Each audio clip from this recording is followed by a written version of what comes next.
स्वागत डी पंजाबी के programme doctor speaks में तुहाडा सारिਆਂ ਦਾ बहुत स्वागत। दर्शकों, जिस तरह कि तुसीं जाणदे हो कि इस प्रोग्राम के राही असीं शरीर दीयां ਵੱਖ-ਵੱਖ बीमारियां तो तुहानूं जाणू कराउने आ ते नाल इस चीज़ बारे भी जानकारी दिंदे आ कि उस बीमारियां तो निजात किस तरह पाया जा सकता है। अज दा साडा प्रोग्राम है उस संबंध रखता है अखां दीयां बीमारियां ते उसके ऑपरेशन दे नाल। खास तौर पर असी किस तरह के ऑपरेशन करा के अपनी अखां नूं ठीक कर सकते हैं। ये दो चीज़ां बहुत मशहूर ने, एक तो चिट्टा मोतिया कि चिट्टा मोतिया हुंदा किदां है, और दूसरा ये असी ये भी डिस्कस करांगे कि किस तरह असी अपनी अखां तो चश्मे उतारन के उपराले करते हैं। अज के इस प्रोग्राम में असी उचेचे तौर के उत्ते जिहड़ी गलबात करन जा रहे हैं वो है डॉक्टर JS थिंद होरां दे नाल, जिहड़े कि पिछले 30 सालों तो इस खेतर दे विच हन अते दुनिया भर के तकरीबन जिहड़े वध तो वध मुल्कां दे लोग इन्हां को आके अपनी अखां का इलाज करा चुके हैं। और असी बड़े माण महसूस करते हैं कि अज साडी गलबात उन्हां नाल इस विषय उत्ते होण जा रही है। डॉक्टर साहब बहुत बहुत स्वागत तुहाडा। थैंक यू डॉक्टर साहब, डी पंजाबी के इस प्रोग्राम के विच अज असी उचेचे तौर पर तुहाडे नाल ये गलबात करन वास्ते आए कि चिट्टा मोतिया हुंदा की है, और चिट्टा मोतिया पहले तो साडे दर्शकों को ये बारे पूरी तरह जानकारी दो। चिट्टा मोतिया बड़ी ही एक कॉमन बीमारी है जिहड़ी कि आम लोगों के पाई जाती है, और करीब 100% लोगों को इहदे नाल सफ़र करना पैंदा है, और ये अक्सर वधेरी उम्र च हुंदा। इनू कहा जाता है एज रिलेटेड कैटरैक्ट, या उम्र के वधन के नाल ही मोतिया आया करता है। नॉर्मली अख के अंदर एक लेंस हुंदा है जिहड़ा कि ट्रांसपेरेंट हुंदा है और लाइट नू अंदर फोकस करता है और आदमी देख सकता है। जो धुंधला पैन लग पैंदा है तो इनू चिट्टा मोतिया कहने हाँ जी। और जो धुंधला पै के बहुत ज़्यादा धुंधला हो जाता और सब दिसण लग पैंदा है और पुतली दे विच चिट्टापन नज़र आता है तो उन्होंने आपां चिट्टा मोतिया कहने हाँ। और उहदे नाल निगाह बहुत ही घट जाती है और आदमी देख नहीं सकता। जो देख नहीं सकता तो वह ऑपरेशन करके निगाह नूं आपां पूरी तरह इनू ठीक कर सकते हैं। डॉक्टर साहब, की इस चिट्टे मोतिए का कोई इलाज भी है? चिट्टे मोतिए का इलाज हमेशा नीड बेस्ड होंदा है। पहलों क्या जाता सी कि जब पोता पूरा पक जाए, जो तुहानूं अपनी उंगलों भी ना दिखाई देण तब आप ऑपरेशन करवाना है। क्योंकि विधियां बहुत ही प्रिमिटिव होंदियां सन और ऑपरेशन तो बाद भी निगाह पूरी इंसान की नहीं सी आया करती। 80% लोग आपदे किते ते वापस नहीं सन जा सकते, और आम तौर पर लोग जानते हैं जो पुराने समय के हैं कि मोटा चश्मा लगाना पैंदा सी, जिन्हों पिछे बन्नना पैंदा सी और बंदा चल फिर नहीं सी सकता, उच्चा नीवां दिखाई देंदा सी। अज की डेट विच असी लेंस पा दें हाँ अख के अंदर चिट्टा मोतिया कढ़ के, जिहदे नाल के आम तौर पर निगाह पूरी आ जाती है, और असी इहनूं कहने कि असी निगाह नूं परसनलाइज भी कर सकते हाँ, ताकि इंसान जिस तरह की निगाह चाहता है, अगर वह पर्दा ठीक होवे, अगर वह अखां पूरी तरह ठीक होण, अख दे विच होर कोई बीमारी ना होवे, तो उस तरह आनंद माण सकता है जिदा वो चाहता है। कई बारी लोगों का किता ऐसा है जिदा कोई ड्राइवर होवे, थोड़ा मोतिया होएगा तो वो काम नहीं होएगा, सामने लाइट पैंदी तो उन्होंने दिखाई नहीं देता, मतलब मोतिया अगर थोड़ा जहा भी हैगा तो वह काम नहीं चल सकता। अजकल लोग कंप्यूटर पर काम करते हैं या ऐसे किते हैं जिहदे विच कि निगाह बहुत चंगी चाहिए है, तो थोड़ा जहा भी मोतिया हो जाए तो उहदे नाल निगाह बहुत घट जाती है। अगर कोई ड्राइवर है तो थोड़े मोतिया भी कराना पएगा, जिन्हें गड्डी चलानी है तो वो तो बिना नहीं चला सकता, या किसी ने धुप्पे काम करना है तो थोड़े मोतिया नाल भी उन्होंने बहुत परेशानी होंदी है। सो उदों जो तुहाडा आपदा काम ना चल सके, जिहड़ी जी निगाह तुहानूं चाहिए उहो जी नहीं है, तो तुसीं ऑपरेशन करवा सकते हो और उहदे नाल चंगी निगाह आ सकती है। तो डॉक्टर साहब, ये एक खास चीज़ नोट करने वाली है कि किहड़ियां विधियां किहड़ियां तकनीकां वरतियां जांदियां ने इसके ऑपरेशन करने के लिए? आजकल चिट्टे मोतिए का ऑपरेशन बहुत ज़्यादा मुश्किल नहीं है और बहुत ही आसान मैं कहांगा। हाँ, साडे वास्ते तो मरीज़ वास्ते तो ऑपरेशन ही होंदा है। अजकल जो ऑपरेशन है बिना टीका, बिना टाँका, बिना पट्टी तो किया जाता है। मरीज़ आके जो चैकअप करवाता है तो वो वास्ते असी लेंस का देखते हैं किस तरह का लेंस चाहिए है, और वो वास्ते फेको विधि नाल ऑपरेशन किया जाता है। बहुत ही छोटा जिहा चीरा लगता है, वो लेंस के हिसाब नाल हुंदा है कि आपां लेंस किहड़ा पवाने हाँ। छोटा तो छोटा चीरा असी 1.2 मिलीमीटर का करते हैं, और वो कोई टीका नहीं लगता, कोई टाँका नहीं लगता, सिर्फ बूंदां वाली दवाई पा के ऑपरेशन कर दिता जाता है और लेंस फिट कर दिता जाता है। और लेंस फिट करने तो मगरों कोई पट्टी नहीं की जाती और मरीज़ इदा ही चला जाता है। जिदन किया जाता उदन मरीज़ को थोड़ा धुंधलापन जरूर लगता है, पर अगले ही दिन तो वो रोज़मर्रा के जिहो जिहा देख सकता है, पूरा दिखाई देता है और सारे काम कर सकता है। डॉक्टर साहब, तुसीं हुणे लेंस की गल की है, ये लेंस कितनी तरह के होंदे ने? बहुत सही सवाल किया है तुसीं जी। लेंस भी कई तरह के होंदे हैं और मरीज़ को किहड़े मरीज़ को किस तरह का लेंस चाहिए है, जो मरीज़ साडे कोल आंदा तो वो कुछ असीं अख दे मुआयने करते हैं, वो करन तो मगरों ही पता लग सकता है। ਔਰ ਜਿਹੜਾ ਸਭ ਤੋਂ ਇੰਪੋਰਟੈਂਟ ਮੁਆਇਨਾ ਹੁੰਦਾ ਹੈ ਉਹਨੂੰ ਅਸੀਂ ਕਹਿੰਦੇ ਬਾਇਓਮੈਟਰੀ, ਮਤਲਬ ਅੱਖ ਦਾ ਪੂਰਾ ਨਾਪ ਤੋਲ। ਅਗਰ ਮਰੀਜ਼ ਦੇ ਸਿਲੰਡਰੀਕਲ ਨੰਬਰ ਨਹੀਂ ਹੈ ਤਾਂ ਅਸੀਂ ਉਹਨੂੰ ਮੋਨੋਫੋਕਲ ਲੈਂਸ ਵੀ ਦੇ ਸਕਦੇ ਹਾਂ, ਮਲਟੀਫੋਕਲ ਲੈਂਸ ਵੀ ਦੇ ਸਕਦੇ ਹਾਂ, ਜਿਹੋ ਜਿਹੀ ਮਰੀਜ਼ ਦੀ ਚਾਹਤ ਹੈ। ਅਗਰ ਸਿਲੰਡਰੀਕਲ ਨੰਬਰ ਹੈ ਤਾਂ ਅਸੀਂ ਟੋਰਿਕ ਲੈਂਸ ਯੂਜ਼ ਕਰਦੇ ਹਾਂ, ਮਤਲਬ ਅਸੀਂ ਉਹਦਾ ਦੂਰ ਦਾ ਚਸ਼ਮਾ ਤਾਂ ਉਤਰਨਾ ਹੀ ਹੈ, ਚਸ਼ਮੇ ਦੇ ਵਿੱਚ ਜਿਹੜਾ ਸਿਲੰਡਰੀਕਲ ਨੰਬਰ ਹੁੰਦਾ ਹੈ ਅਸੀਂ ਉਹ ਵੀ ਨਿਕਾਲ ਸਕਦੇ ਹਾਂ, ਮਤਲਬ ਇੱਕ ਤਰੀਕ ਦੇ ਨਾਲ 2 ਨਿਸ਼ਾਨੇ ਕਰ ਸਕਦੇ ਹਾਂ। ਅਗਰ ਮਰੀਜ਼ ਚਾਹੁੰਦਾ ਹੈ ਕਿ ਮੈਨੂੰ ਨੇੜੇ ਦੀ ਵੀ ਨਿਗਾਹ ਠੀਕ ਹੋ ਜਾਵੇ, ਫਿਰ ਅਸੀਂ ਮਲਟੀਫੋਕਲ ਟੋਰਿਕ ਲੈਂਸ ਯੂਜ਼ ਕਰਦੇ ਹਾਂ, ਜਿਹਦੇ ਨਾਲ ਕਿ ਦੂਰ ਦੀ ਨਿਗਾਹ ਵੀ ਠੀਕ ਹੋ ਜਾਂਦੀ ਹੈ ਔਰ ਨੇੜੇ ਦੀ ਵੀ ਨਿਗਾਹ ਠੀਕ ਹੋ ਜਾਂਦੀ ਹੈ। ਹੁਣ ਮਰੀਜ਼ ਅਗਰ ਕਹਿੰਦਾ ਹੈ ਕਿ ਨਹੀਂ ਜੀ ਮੇਰਾ ਫਿਰ ਉਹ 'ਤੇ ਮਰੀਜ਼ ਦਾ ਕਿੱਤਾ ਕੀ ਹੈ ਉਹ 'ਤੇ ਡਿਪੈਂਡ ਕਰਦਾ ਹੈ। ਅਗਰ ਕੋਈ ਡਰਾਈਵਰ ਹੈ ਤਾਂ ਅਕਸਰ ਅਸੀਂ ਇਹਨੂੰ ਉਹ ਲੈਂਸ ਦਿੰਦੇ ਹਾਂ ਜਿਹਦੇ 'ਚ ਕਿ ਰਾਤ ਨੂੰ ਗਲੇਅਰ ਨਾ ਹੋਵੇ। ਮਲਟੀਫੋਕਲ ਲੈਂਸ ਜ਼ਿਆਦਾਤਰ ਆਉਂਦੇ ਹਨ, ਉਹਨਾਂ ਨਾਲ ਰਾਤ ਨੂੰ ਗਲੇਅਰ ਹੁੰਦੀ, ਮਤਲਬ ਲਾਈਟ ਜਿਹੜੀ ਸਾਹਮਣੇ ਪੈਂਦੀ ਹੈ ਨੋਰਮਲ ਅੱਖ ਨਾਲੋਂ ਥੋੜ੍ਹੀ ਜ਼ਿਆਦਾ ਚਮਕ ਦਿੰਦੀ ਹੈ, ਮਤਲਬ ਉਹ ਫੈਲਦੀ ਹੈ ਅਤੇ ਡਰਾਈਵਰ ਨੂੰ ਥੋੜ੍ਹੀ ਜਿਹੀ ਮੁਸ਼ਕਿਲ ਹੋ ਸਕਦੀ ਹੈ। ਉਹਦੇ ਵਾਸਤੇ ਅਸੀਂ ਹੁਣ ਨਵੇਂ ਲੈਂਸ ਆਏ ਹਨ ਜਿਹਨੂੰ ਅਸੀਂ ਕਹਿੰਦੇ EDOF lenses, extended depth of focus lenses. ਉਹਦੇ ਨਾਲ ਦੂਰ ਦੀ ਨਿਗਾਹ ਤਾਂ ਠੀਕ ਰਹਿੰਦੀ ਹੈ, ਗਲੇਅਰ ਵੀ ਬਹੁਤ ਜ਼ਿਆਦਾ ਨਹੀਂ ਪੈਂਦੀ ਔਰ ਨੇੜੇ ਦੀ ਵੀ ਨਿਗਾਹ ਠੀਕ ਹੋ ਸਕਦੀ ਹੈ ਔਰ ਇਨਸਾਨ ਦੂਰ ਔਰ ਨੇੜੇ ਦੀ ਦੋਨੇ ਨਿਗਾਹ ਦਾ ਆਨੰਦ ਮਾਣ ਸਕਦਾ ਹੈ। ਸੋ ਅਸੀਂ ਮਰੀਜ਼ ਦੇ ਸੁਭਾਅ ਦੇ ਮੁਤਾਬਕ, ਉਹਦੇ ਕੰਮ ਦੇ ਮੁਤਾਬਕ ਔਰ ਕਿਸ ਤਰ੍ਹਾਂ ਦੀ ਉਹ ਨਿਗਾਹ ਚਾਹੁੰਦਾ ਹੈ ਉਹਦੇ ਹਿਸਾਬ ਦੇ ਨਾਲ ਮਰੀਜ਼ ਨੂੰ ਸੁਜੈਸਟ ਕਰਦੇ ਹਾਂ ਅਸੀਂ ਕਿ ਤੁਸੀਂ ਕਿਹੜਾ ਲੈਂਸ ਪਾਓ ਤਾਂ ਕਿ ਤੁਹਾਨੂੰ ਚੰਗੀ ਨਿਗਾਹ ਹਮੇਸ਼ਾ ਵਾਸਤੇ ਮਿਲ ਸਕੇ। ਹਾਂ, ਚਸ਼ਮਾ ਕੋਈ ਵੀ ਨਹੀਂ ਲਗਾਉਣਾ ਚਾਹੁੰਦਾ, ਜਿੱਦਾਂ ਕੋਈ ਹਾਊਸ ਵਾਈਫ ਹੈ ਉਹਦੇ ਵਾਸਤੇ ਅਸੀਂ ਮਲਟੀਫੋਕਲ ਲੈਂਸ ਯੂਜ਼ ਕਰਦੇ ਤਾਂ ਉਹਦਾ ਕੰਮ ਚੱਲ ਜਾਏਗਾ। ਪਰ ਅਗਰ ਕੋਈ ਡਰਾਈਵਿੰਗ ਦਾ ਕੰਮ ਕਰਦਾ ਹੈ ਤਾਂ ਉਹਦੇ ਵਾਸਤੇ ਮਲਟੀਫੋਕਲ ਲੈਂਸ ਨਾਲ ਨਹੀਂ, ਜਿਹੜਾ ਕਿ ਲੇਟੈਸਟ ਟੈਕਨੋਲੋਜੀ ਲੈਂਸ ਆਇਆ ਉਹਦੇ ਨਾਲ ਕੰਮ ਚੱਲੇਗਾ ਤਾਂ ਕਿ ਉਹਨੂੰ ਗਲੇਅਰ ਵੀ ਘੱਟ ਪਵੇ। ਹਾਂ, ਕੋਈ ਵੀ ਲੈਂਸ ਆਪਾਂ ਇਸਤੇਮਾਲ ਕਰੀਏ ਗਲੇਅਰ ਤਾਂ ਪੈਣੀ ਹੈ ਪਰ ਘੱਟ ਤੋਂ ਘੱਟ ਪਵੇ, ਉਹ ਸਾਡਾ ਮੰਤਵ ਹੁੰਦਾ ਹੈ। ਸੋ ਹਰ ਤਰ੍ਹਾਂ ਦੇ ਲੈਂਸ ਆਉਂਦੇ ਹਨ। ਸੋ ਅਗਰ ਆਪਾਂ ਜਦੋਂ ਆਪਰੇਸ਼ਨ ਕਰ ਦਿੰਦੇ ਹਾਂ ਅਗਲੇ ਹੀ ਦਿਨ ਤੋਂ ਇਨਸਾਨ ਸਾਰੇ ਕੰਮ ਕਰ ਸਕਦਾ। ਅਕਸਰ ਲੋਕ ਪੁੱਛਦੇ ਹਨ ਕਿ ਮੈਂ ਇਹ 'ਚ ਕੋਈ ਪਰਹੇਜ਼ ਹੋਏਗਾ ਸਾਨੂੰ ਜੀ, ਜਾਂ ਅਸੀਂ ਕਿਚਨ 'ਚ ਕੰਮ ਕਰ ਸਕਦੇ ਹਾਂ, ਜਾਂ ਮੈਂ ਡਰਾਈਵ ਕਰ ਸਕਦਾ ਹਾਂ। ਆਪਰੇਸ਼ਨ ਤੋਂ ਅਗਲੇ ਦਿਨ ਤੋਂ ਹੀ ਨਿਗਾਹ ਸਾਫ਼ ਹੋਣੀ ਸ਼ੁਰੂ ਹੋ ਜਾਂਦੀ ਹੈ ਔਰ ਹਲਕੇ ਵੱਧਦੀ ਚਲੀ ਜਾਂਦੀ ਹੈ, ਕਰੀਬ 15 ਦਿਨ ਦੇ ਵਿੱਚ ਸਟੇਬਲ ਹੋ ਜਾਂਦੀ ਹੈ ਔਰ ਇਨਸਾਨ ਅਗਲੇ ਹੀ ਦਿਨ ਤੋਂ ਆਪਦੇ ਰੋਜ਼ਮर्रा ਦੇ ਕੰਮ ਥੋੜ੍ਹਾ ਕਰਕੇ ਸ਼ੁਰੂ ਕਰ ਸਕਦਾ ਹੈ ਔਰ 15 ਦਿਨ ਦੇ ਵਿੱਚ ਕਰੀਬ ਨੋਰਮਲ 'ਤੇ ਆ ਸਕਦਾ ਹੈ। ਕਿਚਨ 'ਚ ਕੰਮ ਕਰਨ ਵਾਲੇ ਕਿਚਨ 'ਚ ਕੰਮ ਕਰ ਸਕਦੇ ਹਨ, ਡਰਾਈਵਿੰਗ ਵਾਲਾ ਡਰਾਈਵਿੰਗ ਕਰ ਸਕਦਾ ਹੈ, ਹਾਂ ਐਕਸਰਸਾਈਜ਼ ਕਰਨ ਵਾਲਾ ਐਕਸਰਸਾਈਜ਼ ਵੀ ਕਰ ਸਕਦਾ ਹੈ। ਕਿਸ ਤਰ੍ਹਾਂ ਦੀ ਅਕਸਰ ਕੋਈ ਰੁਕਾਵਟ ਨਹੀਂ ਹੁੰਦੀ। ਡਾਕਟਰ ਸਾਹਿਬ, ਤੁਸੀਂ ਇਸ ਤਰ੍ਹਾਂ ਲੈਂਸਿਸ ਦੀ ਗੱਲ ਕੀਤੀ, ਇੱਕ ਛੋਟਾ ਜਿਹਾ ਸਵਾਲ ਮੇਰੇ ਜ਼ਿਹਨ ਦੇ ਵਿੱਚ ਆਇਆ ਕਿ ਜਿਹੜੇ ਲੋਕਾਂ ਨੂੰ ਬਿਮਾਰੀਆਂ ਹੁੰਦੀਆਂ, ਲਾਈਕ ਕਿਸੇ ਦਾ ਬਲੱਡ ਪ੍ਰੈਸ਼ਰ ਹਾਈ ਹੁੰਦਾ ਜਾਂ ਕਿਸੇ ਨੂੰ ਸ਼ੂਗਰ ਦੀ ਬਿਮਾਰੀ ਹੁੰਦੀ ਆ, ਉਹਨਾਂ ਲੋਕਾਂ ਵਾਸਤੇ ਵੀ ਇਹ ਜਿਹੜੇ ਆਪਰੇਸ਼ਨਸ ਨੇ ਇਹ ਉਸ ਤਰ੍ਹਾਂ ਇੰਪਲੀਮੈਂਟ ਹੁੰਦੇ ਨੇ? ਹਾਂ, ਚਿੱਟੇ ਮੋਤੀ ਦਾ ਆਪਰੇਸ਼ਨ ਹਰ ਪੇਸ਼ੈਂਟ 'ਤੇ ਹੋ ਸਕਦਾ ਹੈ, ਇਹਦੇ ਵਿੱਚ ਕਿਸ ਤਰ੍ਹਾਂ ਦੀ ਕੋਈ ਦੋ ਰਾਏ ਨਹੀਂ ਹਨ। ਪਰ ਉਹਦੇ ਵਾਸਤੇ ਜਿੱਦਾਂ ਸ਼ੂਗਰ ਹੈਗੀ ਉਹਨੂੰ ਆਪਾਂ ਨੂੰ ਕੰਟਰੋਲ ਕਰਨਾ ਪਏਗਾ, ਬਲੱਡ ਪ੍ਰੈਸ਼ਰ ਆਪਾਂ ਨੂੰ ਕੰਟਰੋਲ 'ਚ ਰੱਖਣਾ ਪਏਗਾ ਔਰ ਪਹਿਲਾਂ ਤੋਂ ਕੰਟਰੋਲ ਹੋਣੇ ਤਾਂ ਹੀ ਅਸੀਂ ਕਰਦੇ ਹਾਂ। ਅਗਰ ਹੋਰ ਕੋਈ ਬਿਮਾਰੀ ਹੋਵੇ ਤਾਂ ਉਹਦੇ ਵਾਸਤੇ ਜਿਹੜੇ ਮਰੀਜ਼ ਦਵਾਈਆਂ ਲੈਂਦਾ ਉਹਨੂੰ ਲੈਂਦੇ ਰਹਿਣਾ ਚਾਹੀਦਾ ਹੈ, ਉਹ ਛੱਡਣੀ ਨਹੀਂ ਚਾਹੀਦੀਆਂ ਔਰ ਸਾਰੀ ਚੀਜ਼ਾਂ ਕੰਟਰੋਲ 'ਚ ਹੋਣੀਆਂ ਚਾਹੀਦੀਆਂ ਹਨ।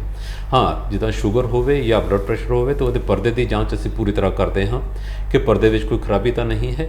ਅਗਰ ਕੋਈ ਪਰਦੇ ਵਿੱਚ ਖਰਾਬੀ ਹੋਵੇ ਉਹਦਾ ਪਹਿਲਾਂ ਟ੍ਰੀਟਮੈਂਟ ਕਰਦੇ ਹਾਂ ਜਾਂ ਬਾਅਦ ਵਿੱਚ ਅਗਰ ਹੋਣ ਵਾਲੀ ਹੈ ਤਾਂ ਅਸੀਂ ਪਹਿਲਾਂ ਉਹਨੂੰ ਪੇਸ਼ੈਂਟ ਨੂੰ ਆਗਾਹ ਕਰਦੇ ਹਾਂ ਕਿ ਤੁਹਾਡੀ ਨਿਗਾਹ ਕਿਹੋ ਜਿਹੀ ਆਏਗੀ ਔਰ ਲੈਂਸ ਦੀ ਚੋਣ ਵੀ ਉਸੇ ਹਿਸਾਬ ਨਾਲ ਹੁੰਦੀ ਹੈ। ਕਈ ਵਾਰੀ ਅਗਰ ਸ਼ੂਗਰ ਦਾ ਮਰੀਜ਼ ਹੈ ਔਰ ਉਹਦੇ ਪਿੱਛੇ ਪਰਦੇ 'ਚ ਖਰਾਬੀ ਹੋਵੇ ਤਾਂ ਅਸੀਂ ਉਹਨੂੰ ਮਲਟੀਫੋਕਲ ਲੈਂਸ ਐਡਵਾਈਜ਼ ਨਹੀਂ ਕਰਦੇ, ਜਾਂ ਪਰਦੇ 'ਚ ਕੋਈ ਐਸੀ ਬਿਮਾਰੀ ਹੋਵੇ ਜਿੱਥੇ ਕੋਈ ਬੰਦੇ ਨੇ ਦੇਖਣਾ ਨਿਗਾਹ ਪੂਰੀ ਨਹੀਂ ਬਣ ਸਕਦੀ ਤਾਂ ਉਹਦੇ ਵਿੱਚ ਵੀ ਅਸੀਂ ਲੈਂਸ ਚੂਜ਼ ਕਰਦੇ ਹਾਂ ਕਿ ਕਿਹੜਾ ਲੈਂਸ ਪਾਉਣਾ ਚਾਹੀਦਾ ਹੈ। ਹਰ ਲੈਂਸ ਹਰੇਕ ਮਰੀਜ਼ ਵਾਸਤੇ ਨਹੀਂ ਹੁੰਦਾ। ਸੋ ਬੜੀਆਂ ਚੀਜ਼ਾਂ ਹੈਗੀਆਂ ਹਨ ਕਿ ਜਿਨ੍ਹਾਂ ਨੂੰ ਅੱਖ ਦੇ ਮੁਆਇਨੇ ਤੋਂ ਬਾਅਦ ਅਸੀਂ ਦੇਖ ਕੇ ਦੱਸ ਸਕਦੇ ਹਾਂ ਕਿ ਮਰੀਜ਼ ਦੀ ਨਿਗਾਹ ਕਿਹੋ ਜਿਹੀ ਆਏਗੀ। ਸੋ ਮਰੀਜ਼ ਦਾ ਕੰਪਲੀਟ ਆਈ ਚੈੱਕਅਪ, ਜਿਹਨੂੰ ਕਹਿੰਦੇ ਕਿ ਪੂਰਾ ਜਾਂਚ ਪੜਤਾਲ ਮਰੀਜ਼ ਦੀ ਅੱਖ ਦੀ, ਇਹ ਬਹੁਤ ਹੀ ਜ਼ਰੂਰੀ ਕੰਮ ਹੈ ਔਰ ਮਰੀਜ਼ ਦੀ ਨਿਗਾਹ ਕਿਹੋ ਜਿਹੀ ਆਏਗੀ ਇਹ ਪੂਰੀਆਂ ਜਾਂਚਾਂ ਤੋਂ ਬਾਅਦ ਮਰੀਜ਼ ਨੂੰ ਦੱਸਿਆ ਜਾਂਦਾ ਹੈ। ਡਾਕਟਰ ਸਾਹਿਬ, ਬਿਮਾਰੀਆਂ ਨਾਲ ਰਲਦਾ ਇੱਕ ਹੋਰ ਛੋਟਾ ਜਿਹਾ ਸਵਾਲ ਇਸ ਨਾਲ ਬਿਲਕੁਲ ਢੁਕਦਾ ਹੈ ਕਿ ਜਿਸ ਤਰ੍ਹਾਂ ਤੁਸੀਂ ਦੱਸਿਆ ਕਿ ਬਲੱਡ ਪ੍ਰੈਸ਼ਰ ਦੇ ਮਰੀਜ਼ ਔਰ ਸ਼ੂਗਰ ਦੇ ਮਰੀਜ਼, ਉਹਨਾਂ ਬਾਰੇ ਗੱਲਬਾਤ ਕੀਤੀ। ਉਮਰ ਇੱਕ ਬਹੁਤ ਵੱਡੀ ਚੀਜ਼ ਹੈ ਇਸ ਵਿੱਚ ਆਉਂਦੀ ਕਿ ਕਿਸ ਉਮਰ ਤੱਕ ਦੇ ਲੋਕ ਜਿਹੜੇ ਨੇ ਜਾਂ ਮਰੀਜ਼ ਨੇ ਉਹ ਇਲਾਜ ਕਰਾ ਸਕਦੇ ਨੇ? ਅਕਸਰ ਚਿੱਟਾ ਮੋਤੀਆ ਵਧੇਰੇ ਉਮਰ 'ਚ ਹੁੰਦਾ ਹੈ, ਇਸੇ ਕਰਕੇ ਅਸੀਂ ਨੂੰ ਕਹਿੰਦੇ ਹਾਂ ਸੈਨਾਈਲ ਕੈਟਰੈਕਟ। ਜਦੋਂ ਕਰੀਬ 65-70 ਸਾਲ ਦੀ ਉਮਰ ਹੁੰਦੀ ਹੈ, ਆਪਣੇ ਇੰਡੀਆ ਵਿੱਚ ਥੋੜ੍ਹਾ ਕਰੀਬ 55 ਸਾਲ 'ਤੇ ਵੀ ਆ ਜਾਂਦਾ, ਕਈ ਵਾਰੀ ਛੋਟੀ ਉਮਰ 'ਤੇ ਵੀ ਆ ਜਾਂਦਾ ਹੈ।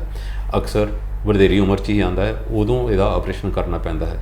ਚਿੱਟਾ ਮੋਤੀਆ ਹੋਣ ਨੂੰ ਜੰਮਦੇ ਬੱਚੇ ਦੇ ਵੀ ਹੋ ਸਕਦਾ ਹੈ ਜਾਂ ਬਚਪਨ 'ਚ ਹੋ ਸਕਦਾ ਹੈ ਜਾਂ ਕੋਈ ਬਿਮਾਰੀ ਹੋ, ਜਿੱਦਾਂ ਕਿਸੇ ਨੂੰ ਸ਼ੂਗਰ ਹੋਵੇ ਤਾਂ ਜਲਦੀ ਹੋ ਸਕਦਾ ਹੈ, ਕਿਸੇ ਸੱਟ ਲੱਗਣ ਕਰਕੇ ਵੀ ਚਿੱਟੀਆਂ ਮੋਤੀਆ ਹੋ ਸਕਦਾ ਹੈ, ਜਾਂ ਕਦੇ ਦਵਾਈਆਂ ਜਿੱਦਾਂ ਆਪਾਂ ਸਟੀਰੋਇਡ ਖਾਂਦੇ ਤਾਂ ਸਟੀਰੋਇਡ ਇੰਡਿਊਸ ਕੈਟਰੈਕਟ ਵੀ ਹੋ ਸਕਦਾ ਹੈ, ਜਾਂ ਅੱਖ ਦੇ ਵਿੱਚ ਕੋਈ ਬਿਮਾਰੀ ਆਈ ਹੈ ਤਾਂ ਉਹਦਾ ਕਰਕੇ ਵੀ ਚਿੱਟਾ ਮੋਤੀਆ ਹੋ ਸਕਦਾ ਹੈ। ਸੋ ਚਿੱਟੇ ਮੋਤੀਏ ਦੀ ਐਜ਼ ਸੱਚ ਕੋਈ ਉਮਰ ਨਹੀਂ ਹੈ। ਹਾਂ, ਜ਼ਿਆਦਾ ਕਾਮਨ ਚਿੱਟਾ ਮੋਤੀਆ ਵਧੇਰੀ ਉਮਰ 'ਚ ਹੁੰਦਾ ਹੈ, ਕਰੀਬ 65 ਤੋਂ 70 ਸਾਲ ਦੀ ਉਮਰ ਦੇ ਵਿੱਚ ਜਾਂ ਉਸ ਤੋਂ ਬਾਅਦ ਹੁੰਦਾ ਹੈ। ਡਾਕਟਰ ਸਾਹਿਬ, ਇੱਕ ਬੜੀ ਖਾਸ ਗੱਲ ਅੱਜ ਕੱਲ੍ਹ ਦੇਖੀ ਜਾਂਦੀ ਹੈ ਕਿ ਹਰ ਕੋਈ ਇਨਸਾਨ ਚਾਹੁੰਦਾ ਕਿ ਉਹ ਆਪਣੀ ਅੱਖਾਂ ਉੱਤੇ ਚਸ਼ਮਾ ਨਾ ਲਾਵੇ। ਜਿਸ ਤਰ੍ਹਾਂ ਛੋਟੇ ਛੋਟੇ ਬੱਚੇ ਹੁੰਦੇ ਨੇ, ਉਹਨਾਂ ਨੂੰ ਚਸ਼ਮਾ ਲੱਗਾ ਹੁੰਦਾ, ਲੇਕਿਨ ਉਹ ਵੀ ਚਾਹੁੰਦੇ ਨੇ ਕਿ ਇੱਕ ਵਕਤ ਤੋਂ ਬਾਅਦ ਸਾਡਾ ਚਸ਼ਮਾ ਉਤਰ ਜਾਏ। ਜਾਂ ਕਈ ਲੜਕੀਆਂ ਨੇ ਸ਼ਾਦੀ ਕਰਾਉਣੀ ਹੁੰਦੀ ਹੈ, ਜਾਂ ਵੈਸੇ ਚਾਹੁੰਦੇ ਨੇ ਲੋਕ ਕਿ ਅਸੀਂ ਆਪਣੇ ਆਪ ਨੂੰ ਸੋਹਣਾ ਦਿਖੀਏ ਲੇਕਿਨ ਚਸ਼ਮਾ ਸਾਡੀ ਅੱਖਾਂ ਦੇ ਉੱਤੇ ਨਾ ਲੱਗਾ ਹੋਵੇ। ਚਸ਼ਮਾ ਉਤਾਰਨ ਵਾਸਤੇ ਅਸੀਂ ਕਿਹੜੀਆਂ ਤਕਨੀਕਾਂ ਦਾ ਇਸਤੇਮਾਲ ਕਰ ਸਕਦੇ ਹਾਂ? ਇੱਕ ਸੋਸ਼ਲ ਸਟਿਗਮਾ ਹੈ, ਪਰ ਮੈਂ ਪਹਿਲਾਂ ਸਾਰੇ ਦਰਸ਼ਕਾਂ ਨੂੰ ਇਹ ਕਹਿਣਾ ਚਾਹਾਂਗਾ ਕਿ ਅਗਰ ਬੱਚੇ ਦੇ ਨੂੰ ਚਸ਼ਮੇ ਦੀ ਜ਼ਰੂਰਤ ਹੈ ਔਰ ਚਸ਼ਮੇ ਨਾਲ ਬੱਚੇ ਨੂੰ ਚੰਗਾ ਦਿਸ ਰਿਹਾ ਹੈ ਤਾਂ ਉਹਦੇ ਚਸ਼ਮਾ ਜ਼ਰੂਰ ਲਗਾਓ। ਛੋਟੀ ਉਮਰ ਦੇ ਵਿੱਚ ਚਸ਼ਮਾ ਅਗਰ ਕਿਸੇ ਨੂੰ ਲੱਗਦਾ ਹੈ ਤਾਂ ਉਹਦੇ ਨਾਲ ਨਿਗਾਹ ਉਹਦੀ ਚੰਗੀ ਬਣੇਗੀ, ਉਹ ਚੰਗਾ ਇਨਸਾਨ ਬਣੇਗਾ। ਚਸ਼ਮੇ ਤੋਂ ਨਾ ਕਤਰਾਓ, ਇਹ ਕੋਈ ਬੁਰੀ ਚੀਜ਼ ਨਹੀਂ ਹੈ। ਹਾਂ, ਜਦੋਂ ਤੱਕ ਬੱਚਾ ਵੱਧਦਾ ਹੈ ਉਦੋਂ ਤੱਕ ਚਸ਼ਮੇ ਦਾ ਨੰਬਰ ਚੇਂਜ ਹੁੰਦਾ ਰਹਿਣਾ ਹੈ। ਅਗਰ ਪਲੱਸ ਦਾ ਨੰਬਰ ਹੈ ਤਾਂ ਉਹ ਘਟਦਾ ਰਹਿੰਦਾ ਹੈ, ਮਾਈਨਸ ਦਾ ਨੰਬਰ ਹੈ ਤਾਂ ਉਹ ਵੱਧਦਾ ਰਹਿੰਦਾ ਹੈ। ਜਦੋਂ ਬੱਚੇ ਦੀ ਉਮਰ 18 ਸਾਲ ਤੋਂ ਉੱਪਰ ਹੋ ਜਾਂਦੀ ਹੈ ਔਰ ਨੰਬਰ ਸਟੇਬਲ ਹੋ ਸਕਦਾ, ਉਦੋਂ ਆਪਾਂ ਸੋਚ ਸਕਦੇ ਹਾਂ ਕਿ ਚਸ਼ਮਾ ਉਤਾਰ ਲਈਏ। ਹਾਂ, ਕਰੀਬ 14-15 ਸਾਲ ਤੇ ਅਗਰ ਕੋਈ ਨਹੀਂ ਚਸ਼ਮਾ ਲਗਾਉਣਾ ਚਾਹੁੰਦਾ ਤਾਂ ਕੰਟੈਕਟ ਲੈਂਸ ਇਸਤੇਮਾਲ ਕਰ ਸਕਦਾ ਹੈ, ਜਿਹੜੇ ਕਿ ਇੱਕ ਟੈਂਪਰੇਰੀ ਤਰੀਕਾ ਹੈ। ਚਸ਼ਮਾ ਵੀ ਟੈਂਪਰੇਰੀ ਤਰੀਕਾ ਹੈ ਚਸ਼ਮਾ ਅੱਖਾਂ ਨੂੰ ਨਜ਼ਰ ਠੀਕ ਕਰਨ ਦਾ, ਔਰ ਕੰਟੈਕਟ ਲੈਂਸ ਵੀ ਇੱਕ ਟੈਂਪਰੇਰੀ ਤਰੀਕਾ ਜਿਹਦੇ ਨਾਲ ਕਿ ਚਸ਼ਮਾ ਉਤਰ ਜਾਂਦਾ ਹੈ। ਤੁਸੀਂ ਲਗਾ ਲਓ ਤਾਂ ਨਹੀਂ ਚਲੋ ਚੰਗਾ ਦਿਸੇਗਾ, ਨਹੀਂ ਲਗਾਓਗੇ ਤਾਂ ਚੰਗਾ ਨਹੀਂ ਦਿਸੇਗਾ।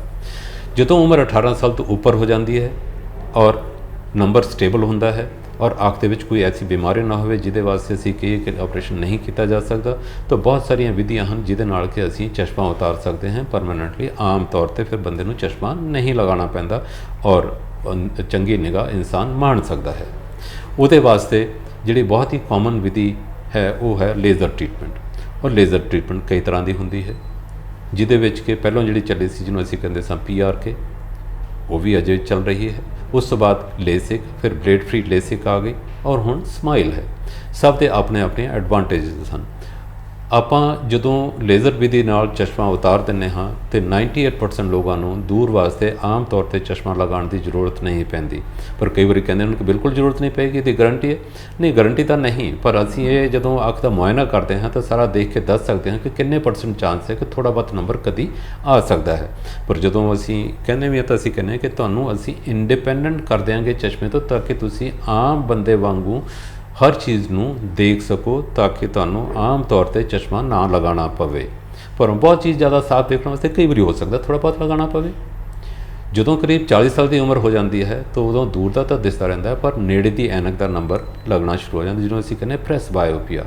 40 ਸਾਲ ਦੀ ਉਮਰ ਤੋਂ ਬਾਅਦ ਜਦੋਂ ਜਿੱਦਾਂ ਉਮਰ ਵੱਧਦੀ ਰਹਿੰਦਾ ਉਹਦਾ ਨੰਬਰ ਵੱਧਦਾ ਰਹਿੰਦਾ ਹੈ। ਹਾਂ, ਉਹਦੇ ਵਾਸਤੇ ਵੀ ਹੁਣ ਤਰੀਕੇ ਹਨ ਕਿ ਅਸੀਂ ਨੰਬਰ ਨਾ ਲਗਾਈਏ ਔਰ ਚਸ਼ਮਾ ਉਤਾਰ ਸਕੀਏ ਔਰ ਆਪਾਂ ਬਿਨਾਂ ਚਸ਼ਮੇ ਤੋਂ ਹਮੇਸ਼ਾ ਦੇਖ ਸਕੀਏ। ਡਾਕਟਰ ਸਾਹਿਬ, ਤੁਸੀਂ ਇਸ ਤਰ੍ਹਾਂ ਗੱਲ ਕੀਤੀ ਹੁਣੇ ਸਮਾਈਲ ਦੀ, ਲੇਸਿਕ ਦੀ, ਇਹ ਸਾਰੀਆਂ ਟੈਕਨੀਕਸ ਕੀ ਹੁੰਦੀਆਂ ਨੇ ਔਰ ਇਹਨਾਂ 'ਚ ਵੱਖਰਤਾ ਕੀ ਹੈ ਜਾਂ ਕਿਸ ਤਰ੍ਹਾਂ ਇੱਕ ਦੂਜੇ ਦੇ ਨਾਲ ਇਹ ਸੰਬੰਧ ਰੱਖਦੀਆਂ ਨੇ ਅੱਖਾਂ ਦੇ ਇਲਾਜ ਵਾਸਤੇ? ਜਦੋਂ ਅਸੀਂ ਮਰੀਜ਼ ਆਉਂਦਾ ਸਾਡੇ ਕੋਲ, ਅਸੀਂ ਉਹਦਾ ਮੁਆਇਨਾ ਕਰਦੇ ਹਾਂ ਔਰ ਉਹਦੇ ਸਾਰੇ ਟੈਸਟ ਕਰਦੇ ਹਾਂ, ਉਹ ਦੇਖ ਕੇ ਅਸੀਂ ਕਹਿ ਸਕਦੇ ਹਾਂ ਕਿ ਮਰੀਜ਼ ਦੇ ਕਿਹੜਾ ਆਪਰੇਸ਼ਨ ਹੋਣਾ ਚਾਹੀਦਾ ਹੈ। ਹੁਣ ਤੁਸੀਂ ਗੱਲ ਕੀਤੀ ਕਿ 2-3 ਵਿਧੀਆਂ ਮੈਂ ਦੱਸੀ, ਜਿੱਦਾਂ PRK, ਲੇਸਿਕ, ਸਮਾਈਲ। ਇੱਕ ਹੋਰ ਵਿਧੀ ਹੁੰਦੀ ਹੈ ਜਿਹਨੂੰ ਅਸੀਂ ਕਹਿੰਦੇ ਹਾਂ ICL, ਜਿਹੜਾ ਲੈਂਸ ਅੱਖ ਦੇ ਅੰਦਰ ਅਸੀਂ ਫਿੱਟ ਕਰਦੇ ਹਾਂ ਪਰਮਾਨੈਂਟਲੀ, ਉਹ ਹੁੰਦੀ ਹੈ।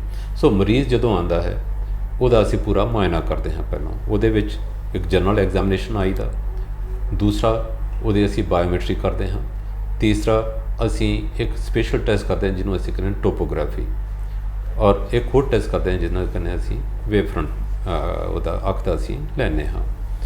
ਇਹ ਸਾਰਾ ਕਰਨ ਤੋਂ ਮਗਰੋਂ ਸਾਡੇ ਕੋਲ ਅੱਖ ਦੀ ਨਾਪ ਤੋਲ ਹੁੰਦੀ ਹੈ। ਫਿਰ ਅਸੀਂ ਅੱਖ ਦਾ ਨੰਬਰ ਚੈੱਕ ਕਰਦੇ ਹਾਂ। ਇਹ ਸਾਰਾ ਕਰਨ ਤੋਂ ਮਗਰੋਂ ਸਾਨੂੰ ਪਤਾ ਲੱਗ ਜਾਂਦਾ ਹੈ ਕਿ ਇਸ ਮਰੀਜ਼ ਦੇ ਵਾਸਤੇ ਕਿਹੜਾ ਪ੍ਰੋਸੀਜਰ ਬੈਸਟ ਹੈ। PRK ਅਸੀਂ ਅੱਜ ਕੱਲ੍ਹ ਉਹਨਾਂ ਲੋਕਾਂ ਦੇ ਕਰਦੇ ਹਾਂ ਜਿੱਥੇ ਅਸੀਂ ਲੇਸਿਕ ਨਹੀਂ ਕਰ ਸਕਦੇ, ਜਾਂ ਨੰਬਰ ਐਸਾ ਹੋਵੇ ਕਿ ਜਿਹਦੇ ਵਿੱਚ ਕਿ ਮਰੀਜ਼ ਨੇ ਕੁਝ ਐਸਾ ਕਿੱਤਾ ਅਪਣਾਉਣਾ ਹੈ ਜਿਹਦੇ ਵਿੱਚ ਕਿ ਇਹਦੀ ਕੋਈ ਲੇਜ਼ਰ ਵਿਧੀ ਦੇ ਨਾਲ ਕਰਨ ਦੇ ਨਾਲ ਉਹ ਅਨਫਿਟ ਨਾ ਹੋਵੇ, ਅਸੀਂ ਉੱਥੇ PRK ਕਰਦੇ ਹਾਂ। PRK ਕੀ ਹੈ? ਇਹ ਸਰਫੇਸ ਐਬਲੇਸ਼ਨ ਹੈ। ਅਸੀਂ ਉੱਪਰ ਵਾਲੀ ਝਿੱਲੀ ਜਿਹੜੀ ਪਰਤ ਹੁੰਦੀ ਹੈ ਜਿਹਨੂੰ ਅਸੀਂ ਕਹਿੰਦੇ ਐਪੀਥੀਲੀਅਮ, ਨੂੰ ਉਤਾਰਨ ਤੋਂ ਮਗਰੋਂ ਅਸੀਂ ਜਿਹੜਾ ਸਟ੍ਰੋਮਾ ਹੁੰਦਾ ਉਹਨੂੰ ਅਸੀਂ ਐਬਲੇਟ ਕਰਕੇ ਸਰਫੇਸ 'ਤੇ ਉਹਦਾ ਕਰਵੇਚਰ ਨੂੰ ਚੇਂਜ ਕਰ ਦਿੰਦੇ ਹਾਂ ਔਰ ਉਹ ਮਰੀਜ਼ ਦੇਖ ਸਕਦਾ ਹੈ। ਪਰ ਉਹਦੇ ਵਿੱਚ ਪ੍ਰੋਬਲਮ ਕੀ ਹੈ? ਕਰਨ ਤੋਂ ਮਗਰੋਂ ਮਰੀਜ਼ ਨੂੰ 2 ਤੋਂ 3 ਦਿਨ ਤੱਕ ਰੜਕ ਪੈਂਦੀ ਹੈ, ਪਾਣੀ ਚੱਲਦਾ ਹੈ, ਕਿਉਂਕਿ ਜਿਹੜੇ ਉੱਪਰ ਵਾਲੇ ਅਸੀਂ ਪਰਤ ਉਤਾਰੀ ਉਹਨੇ ਦੁਬਾਰਾ ਹੀਲ ਹੋਣਾ ਹੁੰਦਾ ਹੈ, ਔਰ ਨਿਗਾਹ ਸਾਫ਼ ਹੋਣ ਨੂੰ ਕਰੀਬ ਹਫ਼ਤਾ ਤੋਂ 10 ਦਿਨ ਲੱਗਦੇ ਹਨ। ਇਹਦੇ ਵਿੱਚ ਕੁਝ ਲੋਕਾਂ ਦੇ ਨੰਬਰ ਦੁਬਾਰਾ ਆਉਣ ਦੇ ਵੀ ਚਾਂਸਸ ਥੋੜ੍ਹੇ ਜਿਹੇ ਜ਼ਿਆਦਾ ਹੁੰਦੇ ਹਨ, ਔਰ ਕਈ ਵਾਰੀ ਕਾਰਨਲ ਹੇਜ਼ ਆਉਂਦੀ ਹੈ, ਜਿਹਦਾ ਕਰਕੇ ਕਿ ਨਿਗਾਹ ਦੀ ਕੁਆਲਿਟੀ ਥੋੜ੍ਹੀ ਜਿਹੀ ਘਟ ਜਾਂਦੀ ਹੈ। ਇਹਨੂੰ ਹੀ ਠੀਕ ਕਰਨ ਵਾਸਤੇ ਇੱਕ ਹੋਰ ਨਵਾਂ ਤਰੀਕਾ ਆ ਗਿਆ ਜਿਹਨੂੰ ਅਸੀਂ ਕਹਿੰਦੇ ਟਰਾਂਸ PRK। ਉਹਦੇ ਵਿੱਚ ਕਾਰਨਲ ਹੇਜ਼ ਆਉਣ ਦੇ ਥੋੜ੍ਹੇ ਜਿਹੇ ਚਾਂਸਸ ਘੱਟ ਹੁੰਦੇ ਹਨ। ਹਾਂ, ਪੇਨ ਔਰ ਰੜਕ ਜਿਹੜੀ ਹੈਗੀ ਉਹ ਵੀ ਘੱਟ ਹੁੰਦੀ ਹੈ। ਹੀਲਿੰਗ ਪ੍ਰੋਸੈਸ ਥੋੜ੍ਹੀ ਜਿਹੀ ਫਾਸਟ ਹੁੰਦੀ ਹੈ, ਪਰ ਸਮਾਂ ਤਾਂ ਲੱਗਦਾ ਹੀ ਹੈ। ਇਹਨਾਂ ਸਾਰੀਆਂ ਚੀਜ਼ਾਂ ਨੂੰ ਦੂਰ ਕਰਨ ਵਾਸਤੇ ਲੇਸਿਕ ਵਿਧੀ ਆਈ। ਪਹਿਲਾਂ ਅਸੀਂ ਬਲੇਡ ਨਾਲ ਕਰਦੇ ਸਾਂ, ਉਸ ਤੋਂ ਬਾਅਦ ਬਲੇਡ ਫ੍ਰੀ ਵਿਧੀ, ਜੇ ਮਤਲਬ ਲੇਜ਼ਰ ਦੇ ਨਾਲ ਹੀ ਅਸੀਂ ਫਲੈਪ ਬਣਾਉਂਦੇ ਸਾਂ ਔਰ ਲੇਜ਼ਰ ਦੇ ਨਾਲ ਹੀ ਅਸੀਂ ਚਸ਼ਮਾ ਉਤਾਰਦੇ ਸਾਂ। ਜਿਹੜੇ ਪਹਿਲਾਂ ਲੇਸਿਕ ਸੀ, ਮਕੈਨੀਕਲ ਕੈਰੋਟੋਮ ਹੁੰਦਾ ਸੀ, ਅਸੀਂ ਉਹਦੇ ਨਾਲ ਇੱਕ ਫਲੈਪ ਬਣਾਉਂਦੇ ਸੀ, ਫਲੈਪ ਨੂੰ ਲਿਫਟ ਕਰਦੇ ਸੀ, ਫਿਰ ਲੇਜ਼ਰ ਕਰਦੇ ਸੀ, ਦੁਬਾਰਾ ਫਲੈਪ ਨੂੰ ਉੱਤੇ ਰੱਖ ਦਿੰਦੇ ਸੀ। ਉਹਦੀਆਂ ਆਪਦੀਆਂ ਕੰਪਲੀਕੇਸ਼ਨਸ ਹੁੰਦੀਆਂ ਸਨ। ਫਿਰ ਇਹਨਾਂ ਨੂੰ ਦੂਰ ਕਰਨ ਵਾਸਤੇ ਸਾਡੇ ਕੋਲ ਲੇਜ਼ਰ ਵਿਧੀ ਆ ਗਈ, ਜਿਹਨੂੰ ਅਸੀਂ ਕਹਿੰਦੇ ਸੀ ਬਲੇਡ ਫ੍ਰੀ ਮੈਥਡ, ਪਰ ਫਲੈਪ ਤਾਂ ਉਹਦੇ ਨਾਲ ਫਿਰ ਅਸੀਂ ਬਣਾਉਂਦੇ ਸੀ। ਲੇਜ਼ਰ ਦੇ ਨਾਲ ਐਕੂਰੇਸੀ ਹੋਰ ਜ਼ਿਆਦਾ ਹੋ ਗਈ, ਫਲੈਪ ਦੀ ਥਿਕਨੈਸ ਸਾਡੇ ਯੂਨੀਫਾਰਮ ਹੋ ਗਈ। ਜਦੋਂ ਅਸੀਂ ਫਲੈਪ ਦੁਆਰਾ ਰੱਖਦੇ ਸੀ ਤਾਂ ਉਹਦੀ ਮੂਵਮੈਂਟ ਦੇ ਚਾਂਸਸ ਘੱਟ ਗਏ, ਜਿਹਦੇ ਨਾਲ ਕਿ ਮਰੀਜ਼ ਦੀ ਨਿਗਾਹ ਦੀ ਕੁਆਲਿਟੀ ਇੰਪਰੂਵ ਹੋ ਗਈ, ਕਿਉਂਕਿ ਫਲੈਪ ਦੀ ਕੁਆਲਿਟੀ ਬੈਟਰ ਹੁੰਦੀ ਸੀ। ਪਰ ਦੇਖਣ 'ਚ ਆਇਆ ਕਿ ਜਿੰਨੀਆਂ ਵੀ ਲੇਸਿਕ ਦੇ ਨਾਲ ਕੰਪਲੀਕੇਸ਼ਨਸ ਹੁੰਦੀਆਂ ਸੀ, ਜ਼ਿਆਦਾਤਰ ਫਲੈਪ ਰਿਲੇਟਡ ਹੁੰਦੀਆਂ ਸੀ। ਮਤਲਬ ਅਸੀਂ ਮਰੀਜ਼ ਨੂੰ ਕਹਿੰਦੇ ਸੀ ਤੁਸੀਂ ਫਿਜ਼ੀਕਲ ਇੰਜਰੀ ਤੋਂ ਆਪਣੀ ਅੱਖ ਨੂੰ ਬਚਾਉਣਾ ਹੈ, ਤੁਸੀਂ ਕੰਟੈਕਟ ਸਪੋਰਟਸ ਨਹੀਂ ਖੇਡਣੇ, ਤੁਸੀਂ ਅੱਖਾਂ ਨੂੰ ਹੱਥ ਨਾਲ ਨਹੀਂ ਮਲਣਾ, ਅੱਖ ਦੇ ਵਿੱਚ ਕੁਝ ਪਵੇ ਨਾ, ਅੱਖ ਦੇ ਵਿੱਚ ਪਾਣੀ ਨਾ ਜਾਵੇ, ਜਾਂ ਅੱਖ ਦੇ ਵਿੱਚ ਕੁਝ ਪਾਉਣਾ ਨਹੀਂ। ਮੇਕਅਪ ਤੋਂ ਅਸੀਂ ਪੇਸ਼ੈਂਟ ਨੂੰ ਕਹਿੰਦੇ ਸੀ ਕਿ ਤੁਸੀਂ ਅਵੋਇਡ ਕਰਨਾ ਹੈ, ਘੱਟੋ ਘੱਟ 15 ਦਿਨ ਵਾਸਤੇ ਅੱਖ ਦੇ ਉੱਤੇ ਨਹੀਂ ਲਗਾਉਣਾ। ਇਹ ਸਾਰੀਆਂ ਚੀਜ਼ਾਂ ਕੀ ਸੀ ਕਿ ਤੁਸੀਂ ਫਿਜ਼ੀਕਲ ਇੰਜਰੀ ਅੱਖ ਦੀ ਬਚਾਉਣਾ ਚਾਹੁੰਦੇ ਸੀ। ਜਦੋਂ ਇਹ ਸਾਰੀਆਂ ਚੀਜ਼ਾਂ ਹੁੰਦੀਆਂ ਸੀ ਤਾਂ ਇਹਨਾਂ ਚੀਜ਼ਾਂ ਨੂੰ ਦੂਰ ਕਰਨ ਵਾਸਤੇ ਇੱਕ ਨਵੀਂ ਵਿਧੀ ਆ ਗਈ, ਜਿਹਨੂੰ ਅਸੀਂ ਕਹਿੰਦੇ ਹਾਂ ਸਮਾਈਲ। ਉਹ ਫਲੈਪ ਲੈਸ ਟੈਕਨੀਕ ਹੈ। ਮਤਲਬ ਜਦੋਂ ਅਸੀਂ ਫਲੈਪ ਬਣਾਉਂਦੇ ਹਾਂ ਤਾਂ ਕਰੀਬ 20 ਮਿਲੀਮੀਟਰ ਦਾ ਚੀਰਾ ਲੱਗਦਾ ਹੈ। ਜਦੋਂ ਅਸੀਂ ਸਮਾਈਲ ਕਰਦੇ ਹਾਂ ਤਾਂ ਚੀਰਾ ਸਿਰਫ 2 ਮਿਲੀਮੀਟਰ ਦਾ ਲੱਗਦਾ ਹੈ। ਇਹਦੇ 'ਚ ਫਲੈਪ ਜਦੋਂ ਨਹੀਂ ਬਣਦਾ ਤਾਂ ਫਿਰ ਫਲੈਪ ਨੂੰ ਹਿੱਲਣ ਤੋਂ ਜਾਂ ਸਾਰੇ ਪਰਹੇਜ਼ ਸਾਰੇ ਖਤਮ ਹੋ ਜਾਂਦੇ ਹਨ। ਫਲੈਪ ਰਿਲੇਟਡ ਕੰਪਲੀਕੇਸ਼ਨ ਸਾਰੀਆਂ ਖਤਮ ਹੋ ਜਾਂਦੀਆਂ ਹਨ। ਇਹਦੇ ਵਿੱਚ ਅਸੀਂ ਕੀ ਕਰਦੇ ਹਾਂ, ਇੱਕੋ ਹੀ ਲੇਜ਼ਰ ਇਸਤੇਮਾਲ ਹੁੰਦੀ ਹੈ, ਜਿਹੜਾ ਉੱਪਰ ਵਾਲੀ ਪਰਤ ਨੂੰ ਨਹੀਂ ਹਟਾਇਆ ਜਾਂਦਾ, ਫਲੈਪ ਨਹੀਂ ਬਣਾਇਆ ਜਾਂਦਾ। ਲੇਜ਼ਰ ਦੇ ਨਾਲ ਹੀ ਅਸੀਂ ਇੱਕ ਅੰਦਰ ਸਟ੍ਰੋਮਾ ਦੇ ਵਿੱਚ ਇੱਕ ਲੈਂਟੀਕੂਲ ਕ੍ਰੀਏਟ ਕਰਦੇ ਹਾਂ, ਉਹਨੂੰ ਸੈਪਰੇਟ ਕਰਕੇ ਤਾਂ ਅਸੀਂ ਰਿਮੂਵ ਕਰ ਦਿੰਦੇ ਹਾਂ। ਉਹਦੇ ਨਾਲ ਫਾਇਦਾ ਕੀ ਹੁੰਦਾ ਹੈ, ਇੱਕ ਤਾਂ ਅਸੀਂ ਫਲੈਪ ਨਹੀਂ ਬਣਾਇਆ, ਫਲੈਪ ਰਿਲੇਟਡ ਕੰਪਲੀਕੇਸ਼ਨ ਸਾਰੀਆਂ ਖਤਮ ਹੋ ਗਈਆਂ। ਦੂਸਰੀ ਚੀਜ਼, ਅੱਖ ਦੀ ਮਕੈਨੀਕਲ ਸਟਰੈਂਥ ਥੋੜ੍ਹੀ ਜ਼ਿਆਦਾ ਰਹਿੰਦੀ, ਕਿਉਂਕਿ ਐਂਟੀਰੀਅਰ ਸਟ੍ਰੋਮਾ ਜਿਹੜਾ ਹੁੰਦਾ ਜ਼ਿਆਦਾ ਸਟਰੋਂਗ ਹੁੰਦਾ ਪੋਸਟੀਰੀਅਰ ਸਟ੍ਰੋਮਾ ਨਾਲੋਂ। ਜਦੋਂ ਅਸੀਂ ਫਲੈਪ ਬਣਾਉਂਦੇ ਹਾਂ ਤਾਂ ਉਹਦੇ ਨਾਲ ਉਹਦੀ ਸਟਰੈਂਥ ਨਹੀਂ ਆਉਂਦੀ। ਜਦੋਂ ਅਸੀਂ ਫਲੈਪ ਹੀ ਨਹੀਂ ਬਣਾਉਣਾ ਤਾਂ ਉਹ ਸਟਰੈਂਥ ਪੂਰੀ ਰਹੇਗੀ। ਦੂਸਰੀ ਚੀਜ਼, ਪਰਹੇਜ਼ ਸਾਰੇ ਖਤਮ ਹੋ ਜਾਂਦੇ ਹਨ। ਤੁਸੀਂ ਅੱਖ ਨੂੰ ਮਲ ਵੀ ਸਕਦੇ ਹੋ, ਚੱਲ ਫਿਰ ਸਕਦੇ ਹੋ, ਅੱਖ ਦੇ ਵਿੱਚ ਕੁਝ ਪਾ ਵੀ ਸਕਦੇ ਹੋ, ਹਫ਼ਤੇ ਬਾਅਦ ਤੁਸੀਂ ਸਵਿਮਿੰਗ ਵੀ ਕਰ ਸਕਦੇ ਹੋ, ਔਰ ਦੇਖਣ ਨੂੰ ਲੱਗਦਾ ਹੀ ਨਹੀਂ ਕਿ ਕਦੀ ਕੁਝ ਹੋਇਆ ਹੈ। ਅੱਖਾਂ ਦਾ ਮੇਕਅਪ ਤੁਸੀਂ ਜਿੱਦਾਂ ਚਾਹੇ ਉੱਦਾਂ ਕਰ ਸਕਦੇ ਹੋ, ਔਰ ਰਿਕਵਰੀ ਫਾਸਟ ਹੁੰਦੀ ਹੈ। ਇੱਕ ਹੋਰ ਸਭ ਤੋਂ ਵੱਡੀ ਜਿਹੜੀ ਇਸ਼ੂ ਸੀ, ਲੇਸਿਕ ਤੋਂ ਬਾਅਦ ਡਰਾਈਨੈਸ ਦੇ ਚਾਂਸਸ ਵੱਧ ਜਾਂਦੇ ਸਨ। ਕਿਉਂਕਿ ਜਦੋਂ ਅਸੀਂ ਫਲੈਪ ਬਣਾਉਂਦੇ ਹਾਂ ਤਾਂ ਨਰਵ ਐਂਡਿੰਗ ਸਾਰੀਆਂ ਕੱਟੇ ਜਾਂਦੇ ਸੀ। ਸੈਂਸੇਸ਼ਨ ਫਲੈਪ ਦੀਆਂ ਬਹੁਤ ਹੀ ਘੱਟ ਹੋ ਜਾਂਦੀਆਂ ਸੀ, ਔਰ ਦੁਬਾਰਾ ਆਉਂਦੀਆਂ ਸੀ ਪਰ ਉਹਨਾਂ ਨੂੰ ਟਾਈਮ ਲੱਗਦਾ ਸੀ, ਔਰ ਪੂਰੀਆਂ ਨਹੀਂ ਸੀ ਆਉਂਦੀਆਂ। ਸੋ ਫਲੈਪ ਰਿਲੇਟਡ ਕੰਪਲੀਕੇਸ਼ਨ ਦੇ ਵਿੱਚ ਡਰਾਈਨੈਸ ਦਾ ਵੀ ਇਸ਼ੂ ਬਹੁਤ ਮਰੀਜ਼ਾਂ ਦੇ ਆਉਂਦਾ ਸੀ, ਔਰ ਅਕਸਰ ਮਰੀਜ਼ ਆ ਕੇ ਕਹਿੰਦੇ ਸਨ ਕਿ ਜਦੋਂ ਅਸੀਂ ਕੰਪਿਊਟਰ 'ਤੇ ਕੰਮ ਕਰਦੇ ਹਾਂ ਤਾਂ ਸਾਨੂੰ ਮੁਸ਼ਕਿਲ ਆਉਂਦੀ ਹੈ। ਸੋ ਉਹ ਵੀ ਜਦੋਂ ਅਸੀਂ ਸਮਾਈਲ ਕਰਦੇ ਹਾਂ ਤਾਂ ਉਹ ਘਟ ਜਾਂਦੀ ਹੈ। ਸੋ ਸਮਾਈਲ ਦੇ ਨਾਲ ਇੱਕ ਤੇ ਇਹ ਸਮੌਲ ਇਨਸੀਜ਼ਨ ਹੁੰਦਾ ਹੈ, ਦੂਸਰਾ ਚੀਜ਼ ਫਲੈਪ ਨਹੀਂ ਬਣਦੀ, ਤੀਸਰੀ ਚੀਜ਼ ਕਿ ਫਲੈਪ ਰਿਲੇਟਡ ਕੰਪਲੀਕੇਸ਼ਨ ਖਤਮ ਹੋ ਜਾਂਦੇ, ਮਕੈਨੀਕਲ ਸਟਰੈਂਥ ਜ਼ਿਆਦਾ ਚੰਗੀ ਰਹਿੰਦੀ ਹੈ, ਸੋ ਮਰੀਜ਼ ਦਾ ਚਸ਼ਮਾ ਵੀ ਉਤਰ ਜਾਂਦਾ ਹੈ। ਪਰ ਇਹਦੀ ਇੱਕ ਸ਼ਾਰਟਕਮਿੰਗ ਕੀ ਹੈ ਕਿ ਸਿਰਫ ਮਾਇਓਪੀਆ ਵਾਸਤੇ ਕੀਤਾ ਜਾ ਸਕਦਾ ਹੈ, ਮਾਇਓਪਿਕ ਐਸਟਿਗਮੈਟਿਸ ਵਾਸਤੇ ਕੀਤਾ ਜਾ ਸਕਦਾ ਹੈ। ਫਿਲਹਾਲ ਸਮੇਂ ਦੇ ਨਾਲ ਕੰਪਾਊਂਡ ਐਸਟਿਗਮੈਟਿਸ ਦੇ ਨਾਲ ਵੀ ਕੀਤਾ ਜਾ ਸਕਦਾ, ਹਜੇ ਪਲੱਸ ਦੇ ਨੰਬਰ ਵਾਲਿਆਂ ਦਾ ਇਹ ਨਹੀਂ ਕੀਤਾ ਜਾ ਸਕਦਾ। ਸੋ ਅਸੀਂ ਜਦੋਂ ਚੋਣ ਕਰ ਲਈ ਕਿ ਮਰੀਜ਼ ਦੇ ਅਗਰ ਲੇਸਿਕ ਹੋ ਸਕਦੀ ਹੈ ਜਾਂ PRK ਹੋ ਸਕਦੀ ਹੈ ਜਾਂ ਸਮਾਈਲ ਹੀ ਹੋ ਸਕਦੀ ਹੈ। ਕਈ ਵਾਰ ਅਸੀਂ ਸਮਾਈਲ ਵੀ ਨਹੀਂ ਕਰ ਸਕਦੇ, ਕਿਉਂਕਿ ਕੋਈ ਵੀ ਲੇਜ਼ਰ ਵਿਧੀ ਨਹੀਂ ਇਸਤੇਮਾਲ ਕੀਤੀ ਜਾ ਸਕਦੀ। ਮਰੀਜ਼ ਦੀ ਜਾਂ ਤਾਂ ਕੌਰਨੀਆ ਪਤਲੀ ਹੁੰਦੀ ਹੈ ਜਾਂ ਕੌਰਨੀਆ ਦੇ ਵਿੱਚ ਐਸੇ ਚੇਂਜਸ ਹੁੰਦੇ ਹਨ ਜਿਹਦੇ ਕਰਕੇ ਅਸੀਂ ਨਹੀਂ ਕਰ ਸਕਦੇ, ਔਰ ਚਸ਼ਮਾ ਮਰੀਜ਼ ਨਹੀਂ ਲਗਾਉਣਾ ਚਾਹੁੰਦਾ, ਜਾਂ ਨੰਬਰ ਇੰਨਾ ਜ਼ਿਆਦਾ ਹੁੰਦਾ ਸੀ ਕਿ ਇਹਨਾਂ ਕਿਸੇ ਵਿਧੀ ਦੇ ਨਾਲ ਨਹੀਂ ਹੋ ਸਕਦਾ, ਤਾਂ ਫਿਰ ਅਸੀਂ ਮਰੀਜ਼ ਦੇ ਇੱਕ ਦੂਸਰੀ ਵਿਧੀ ਆਉਂਦੀ ਹੈ ਜਿਹਨੂੰ ਅਸੀਂ ਕਹਿੰਦੇ ਹਾਂ ICL। ਉਹਦੇ ਵਿੱਚ ਲੈਂਸ ਹੈ ਜਿਹੜਾ ਅੱਖ ਦੇ ਅੰਦਰ ਫਿੱਟ ਕਰ ਦਿੱਤਾ ਜਾਂਦਾ ਹੈ, ਉਹਦੇ ਨਾਲ ਦੂਰ ਦਾ ਚਸ਼ਮਾ ਉਤਰ ਜਾਂਦਾ ਹੈ, ਚਾਹੇ ਉਹ ਸਫੈਰੀਕਲ ਹੋਵੇ ਚਾਹੇ ਸਿਲੰਡਰੀਕਲ ਨੰਬਰ ਹੋਵੇ।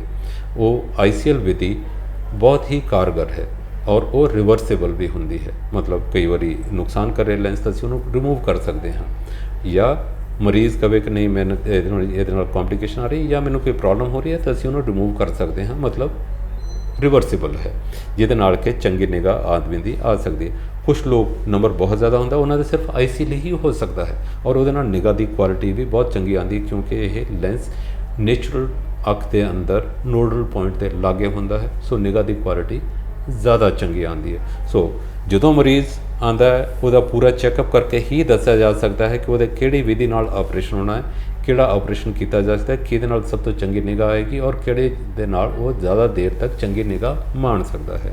ਡਾਕਟਰ ਸਾਹਿਬ, ਇੱਕ ਬੜਾ ਕਾਮਨ ਜਿਹਾ ਕੁਐਸਚਨ ਹੈ ਔਰ ਉਹਦੇ ਵਿੱਚ ਅੱਜ ਕੱਲ੍ਹ ਲੋਕ ਜਿਹੜੇ ਬੜੇ ਸਮੱਸਿਆਵਾਂ ਨਾਲ ਜੂਝਦੇ ਨੇ ਕਿ ਜਿਨ੍ਹਾਂ ਨੇ ਕਿਸੇ ਨੇ 20 ਸਾਲ ਪਹਿਲਾਂ ਜਾਂ 25 ਸਾਲ ਪਹਿਲਾਂ ਆਪਰੇਸ਼ਨ ਕਰਾਇਆ ਹੁੰਦਾ, ਉਸ ਸਮੇਂ 'ਤੇ ਇਹ ਟੈਕਨੀਕਸ ਨਹੀਂ ਸੀ ਹੁੰਦੀਆਂ, ਲੇਕਿਨ ਉਸ ਆਪਰੇਸ਼ਨ ਦੇ ਬਾਅਦ ਵੀ ਕਈ ਲੋਕਾਂ ਦੇ ਅੱਖਾਂ ਦੇ ਵਿੱਚ ਕਾਲਾ ਮੋਤੀਆ ਉਤਰਿਆ ਜਾਂ ਚਿੱਟਾ ਮੋਤੀਆ ਉਤਰਿਆ, ਠੀਕ ਹੈ ਜੀ।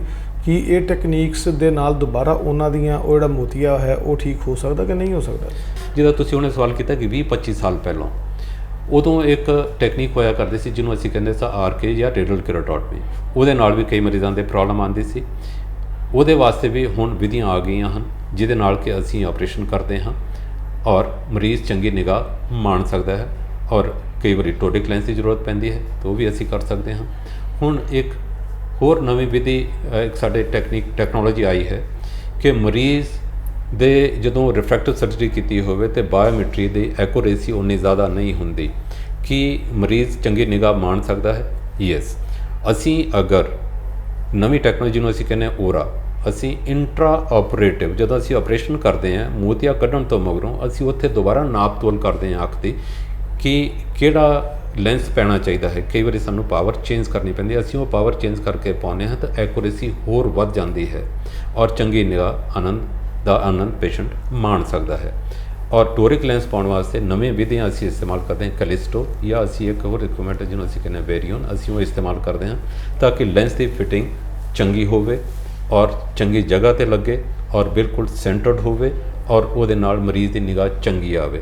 ਇੱਕ ਉਹਦੇ ਪਾਵਰ ਠੀਕ ਹੋਵੇ, ਦੂਸਰੀ ਉਹਦੀ ਅਗਰ ਪਾਵਰ ਨੂੰ ਅਸੀਂ ਸਹੀ ਜਗ੍ਹਾ 'ਤੇ ਟੋਰਿਕ ਲੈਂਸ ਅਤੇ ਸਹੀ ਜਗ੍ਹਾ 'ਤੇ ਐਕਸਿਸ 'ਤੇ ਪਾਈਏ, ਤੀਸਰੀ ਜਗ੍ਹਾ ਉਹਦੀ ਸੈਂਟਰਿੰਗ ਅਗਰ ਠੀਕ ਹੋਏਗੀ ਤਾਂ ਮਰੀਜ਼ ਦੀ ਨਿਗਾਹ ਚੰਗੀ ਬਣੇਗੀ ਹੀ।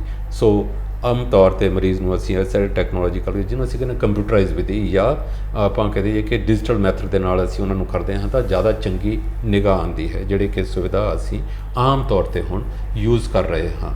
ਸੋ ਮਰੀਜ਼ ਚੰਗੀ ਨਿਗਾਹ ਮਾਣ ਸਕਦਾ ਹੈ। ਡਾਕਟਰ ਸਾਹਿਬ, ਤੁਸੀਂ ਅੱਜ ਸਾਡੇ ਦਰਸ਼ਕਾਂ ਨਾਲ ਗੱਲਬਾਤ ਕੀਤੀ ਔਰ ਆਪਣੇ ਕੀਮਤੀ ਰੁਝੇਵਿਆਂ ਦੇ ਵਿੱਚੋਂ, ਕੀਮਤੀ ਸਮੇਂ ਦੇ ਵਿੱਚੋਂ, ਜਿਸ ਤਰ੍ਹਾਂ ਅਸੀਂ ਦੇਖ ਰਹੇ ਹਾਂ ਕਿ ਅੱਜ ਕੱਲ੍ਹ ਤੁਸੀਂ ਬਹੁਤ ਬਿਜ਼ੀ ਹੋ ਆਪਣੇ ਸ਼ਡਿਊਲ ਦੇ ਨਾਲ, ਲੇਕਿਨ ਫਿਰ ਵੀ ਤੁਸੀਂ ਸਾਡੇ ਦਰਸ਼ਕਾਂ ਨੂੰ ਇਹ ਸਮਾਂ ਦਿੱਤਾ, ਵੱਖ-ਵੱਖ ਜਾਣਕਾਰੀਆਂ ਦਿੱਤੀਆਂ, ਟੈਕਨੀਕਾਂ ਦੱਸੀਆਂ ਔਰ ਖ਼ਾਸ ਤੌਰ 'ਤੇ ਇਹ ਵੀ ਦੱਸਿਆ ਕਿ ਜੇ ਕੋਈ ਪੁਰਾਣਾ ਕਿਸੇ ਤਰੀਕੇ ਨਾਲ ਕਿਸੇ ਕੋ ਭੁੱਲ ਹੋ ਗਈ ਹੋਏ ਤਾਂ ਅੱਜ ਦੀਆਂ ਤਕਨੀਕਾਂ ਨੂੰ ਵਰਤ ਕੇ ਉਹ ਆਪਣੀਆਂ ਅੱਖਾਂ ਦੀ ਜੋਤੀ ਵਾਪਸ ਲੈ ਕੇ ਆ ਸਕਦੇ ਨੇ, ਸੁੱਖ ਮਾਣ ਸਕਦੇ ਨੇ। ਤੁਸੀਂ ਸਾਡੇ ਦਰਸ਼ਕਾਂ ਨੂੰ ਜਾਣਕਾਰੀ ਦਿੱਤੀ, ਤੁਹਾਡਾ ਬਹੁਤ ਬਹੁਤ ਧੰਨਵਾਦ। Thank you very much.